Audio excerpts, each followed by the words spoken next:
Good evening. The Vice Principal and I would like to say how proud we are of our students and families.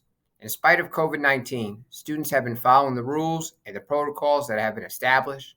We are proud to say that the learning of our students continues. We also recognize that sometimes it may be difficult to manage your child's learning while balancing everyday life. It's difficult. Lastly, we want you to know that we are here to support you and your children. Now I'm going to provide you with a brief overview of our school and our learning expectations. We want our students to be safe, to be inspired, and to learn every day. Arrival and dismissal. Students can arrive beginning at 8:05 and up to 8:18. Homeroom begins at 8:20. Homeroom ends at 8:30. Our instructional day is from 8:30 to 12:52, and dismissal begins at 12:55. What is an excused absence? Folks, we want our students here every day. If they're observing a religious holiday or they're participating in Take Your Child to Work Day, that's technically an excused absence. But again, we want your child here every day. If they are absent, please send in a note. A child is considered chronically absent after 18. We don't want to get there. Think about how much education a child has lost if they're not in school for 18 days.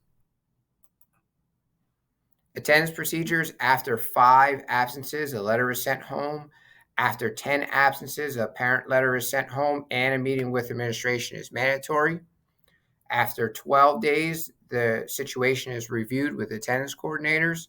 And if it gets there, and we hope it never does, we can file a complaint with the municipal court. Again, we want especially in these times, we want your child here every day so that they can learn to the highest degree. Virtual attendance procedures. Student attendance is taken during homeroom on in-person learning days.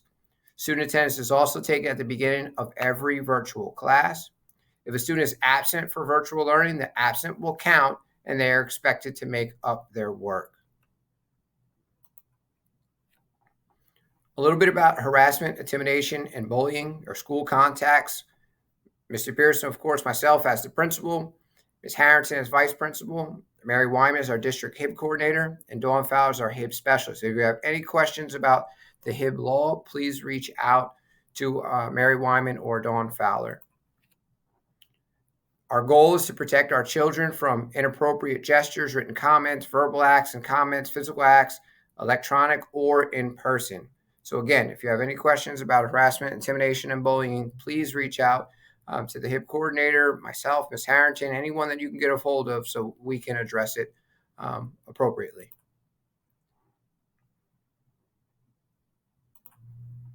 Homeschool communication in these times, more so than ever, it is really important that you are connecting with the school. If you haven't done so already, please sign up for Parent Portal. That is where all of the information is going to be stored this year. Report cards, any important flyers. So it's really important that you have access to Parent Portal. We will still send home some flyers, but again, our main form of communication is going to be Parent Portal. And we'll also send out remind text messages that will include any flyers and any reminders of things that are happening at school. Homeschool communication continued. Please visit our website. We have a lot of important information in our virtual backpack. Additionally, follow us on Twitter and like us on Facebook. Chain of command: if there is an issue or if you have a question, your first stop is the classroom teacher. If you need additional assistance, you can certainly reach out to the school counselor. And then if there's something that's a little bit more significant and you need to contact myself or Ms. Harrington, please do so. Some important dates. Beginning of September, we started celebrating Hispanic Heritage Month. That continues from October 1st to the 15th. Next week, we'll be celebrating a week of respect and fire prevention. There's a Board of Education meeting on the 13th. And School Violence Awareness Week's the 19th through the 23rd. And of course, Red Ribbon Week on the 26th through the 30th. This year, we're inviting all students in grades 4 through 8th to wear costumes to school. And for the first time ever, we can say masks are okay. Face coverings are okay. So the 27th and the 30th, all students in grades 4 to 8 can wear costumes to school. Thank you for coming to Back to School Night. I know that was just a brief overview of what we have going on here at the Red Bank Middle School, but if you have any questions or concerns, please reach out. Thank you so much and have a great night. Please click on your grade levels presentation and check out some additional information about that particular class. Have a great night.